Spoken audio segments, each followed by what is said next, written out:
friends, जय माता दी। Once again, आशा है आप सभी की नवरात्रियां बहुत बहुत अच्छी जा रही होगी। अभी तक मैंने आपको रोज 9 देवी की कथा सुनाती आई हूँ। आपको 6 देवियां 6 दिन पूरे हो चुके हैं। 7वें दिन की कथा मुझे बतानी है। उसके बाद पुनराहुति का दिन आ जाएगा, हवन का दिन आ जाएगा। इसलिए आप सब अभी से समझ लें कि नवरात्रों के अंत में क्या करना है। नवरात्रों के अंत में कन्या पूजन करना बहुत जरूरी है, क्योंकि वो ही आपको शुभ फल देता है। देखिए, हिंदू धर्म ग्रंथों के अनुसार नवरात्र में कन्या पूजन का विशेष महत्व माना जाता है। सनातन धर्म में हमारे ऐसे तो वैसे भी बच्चों को ईश्वर का ही रूप मानते हैं, किंतु ऐसा माना जाता है कि जब सारी देवियां धरती पे विचरण करने आती हैं नवरात्रों में, तो वो पहले आके बच्चों में ही, कन्याओं में अपनी उपस्थिति दर्ज कराती हैं। इसलिए छोटी कन्याओं को माता का रूप बताया जाता है। अष्टमी व नवमी तिथि के दिन 3 से 9 वर्ष की कन्याओं का पूजन का विशेष महत्व बताया गया है। धर्म ग्रंथों के अनुसार 2 वर्ष से लेकर 10 वर्ष तक की कन्याएं साक्षात माता का रूप मानी जाती हैं।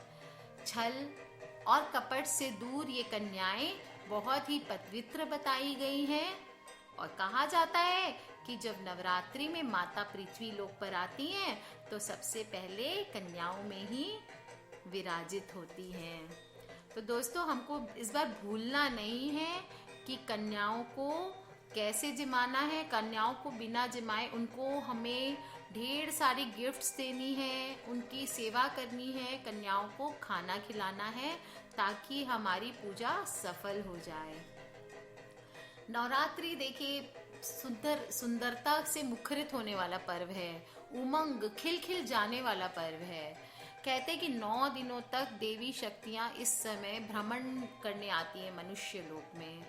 तो और इन दिनों की गई उपासना और आराधना से ही देवी माँ प्रसन्न होती हैं। लेकिन सिर्फ श्लोक मंत्र और उपवास और हवन नहीं करना है हमको। इस बार उनका दिल जीतना है। कैसे? नवदुर्गा को प्रसन्न करना है, कन्याओं को विशेष प्रकार की भेंट देके।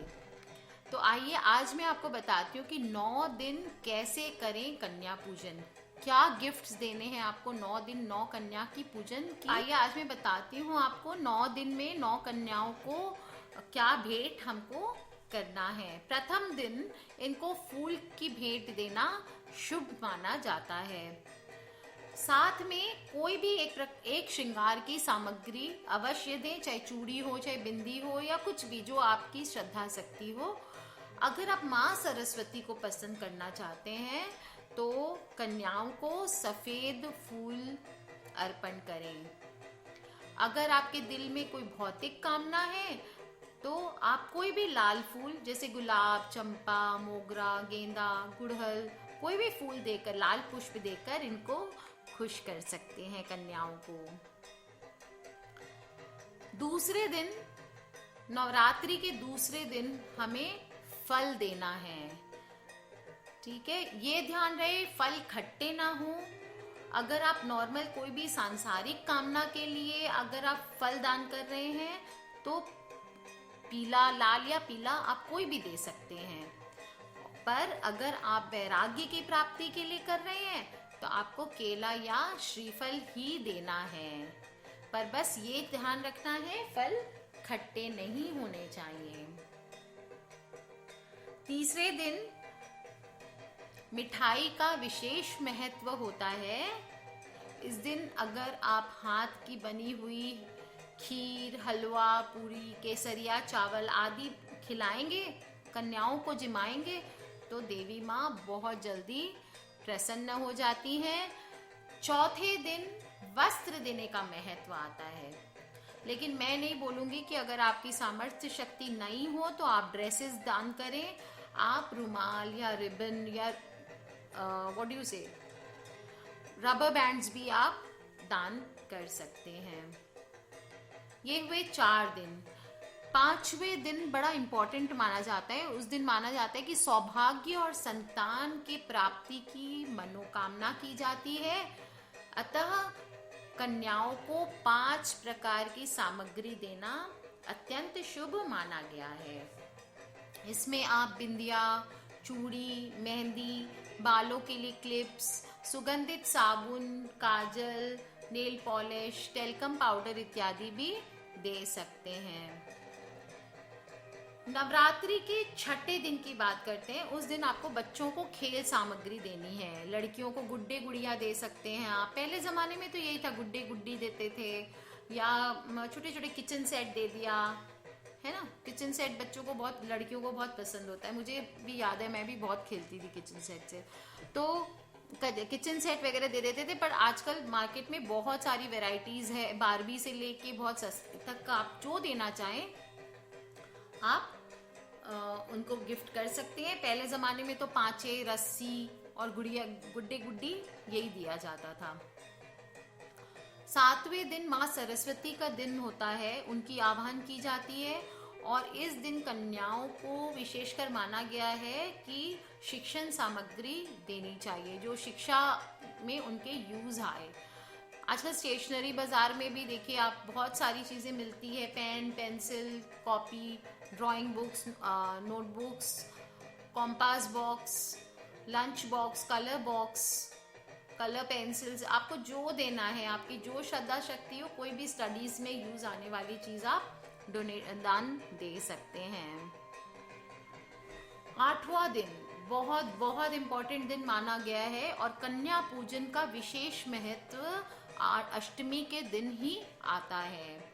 सबसे पवित्र दिन माना जाता है और इस दिन कहा जाता है कि अगर आप अपने हाथों से माँ दुर्गा का श्रृंगार करें तो वह विशेष आशीर्वाद आपको देती है। इस दिन कन्या के दूध से पैर पूजने चाहिए। पैरों पे आप अक्षत यानी साबुत चावल, फूल और कुमकुम लगाएं। फिर कन्या को भोजन करा के, और आपके पास जो आपने उनके लिए गिफ्ट ली है, आप जो आपकी इच्छा हो आप वो दे सकते हैं। कुछ फ्रूट्स दें, थोड़े फूल दें हाथ में, और थोड़ी दक्षिणा देके पूजा कंप्लीट करें। बाकी आपने अगर उनके लिए कुछ खरीदा है, जैसे मैं कभी बाउल्स, प्लास्टिक बाउल्स भी आप दे सकते हैं। आजकल अच्छे अच्छे 100-100 रुपए में प्लास्टिक बाउल्स आते हैं बच्चों को खाने के लिए, वो गिफ्ट कर सकते हैं। जूतियां ले सकते हैं बच्चों के लिए, स्लीपर्स दान कर सकते हैं, आप कुछ भी दान कर सकते हैं जो आपकी इच्छा हो। फाइनल यानी 9वें दिन। 9वें दिन देखिए, खीर, ग्वारफली और दूध में गुथी हुई पूरियों को कन्या को खिलाने का विशेष महत्व बताया गया है। और इस दिन पैरों में महावर, आलता बोलते हैं ना, और हाथों में मेहंदी लगाने से देवी पूजा संपूर्ण होती है, ऐसा मानते हैं। अगर आपने अपने घर में हवन का आयोजन किया है तो उसके नन्हे हाथों में उसमें समिधा अवश्य डलवाएं। इसमें इलायची और पान का सेवन भी कराएं। देखिए, ऐसा माना जाता है कि माता अपने घर आइए, मैके आइए, और देवी अपने लोक को जब जाती है उसके पहले हम उनको कन्या की तरह विदा करते हैं। जैसे हम अपनी बेटी को विदा करते हैं तो कैसे देते हैं, चुनरी और उसको सब घर का सामान, अपना जो भी हम प्यार से उनको देना चाहते हैं। तो अगर सामर्थ्य हो तो 9वें दिन लाल चुनर जरूर भेंट करनी चाहिए कन्याओं को। और छोटी छोटी पुस्तकें जो आती है दुर्गा चालीसा की, वो हम उनको भेंट कर सकते हैं। हमारे सामर्थ्य हो तो डांडिया और चनिया चोली भी उनको गिफ्ट कर सकते हैं।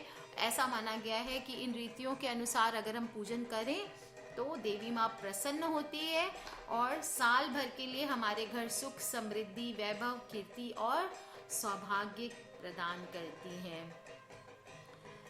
देखिए, शास्त्रों के अनुसार एक मान्यता और है कि ऐसा नहीं है कि आपको 9 कन्या है, 9 दिन है तो आपको 9 ही कन्या जमानी है। हो सकता है आपको 9 कन्या ना मिले, तो ऐसा नहीं है कि कम कन्या जमाने से उनका पुण्य प्रताप नहीं मिलता है। शास्त्रों के अनुसार ऐसा माना गया है कि 1 कन्या की पूजा से ऐश्वर्य, 2 की पूजा से भोग और मोक्ष,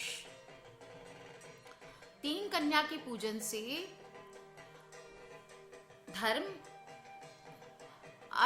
अर्थ व काम, 4 कन्या की पूजन से राज्य पद, 5 की पूजा से विद्या, 6 कन्या की पूजा से 6 प्रकार की सिद्धियां, 7 कन्या की पूजन से राज्य, 8 कन्या की पूजन से संपदा और 9 कन्या के पूजन से पृथ्वी के प्रभुत्व की प्राप्ति होती है।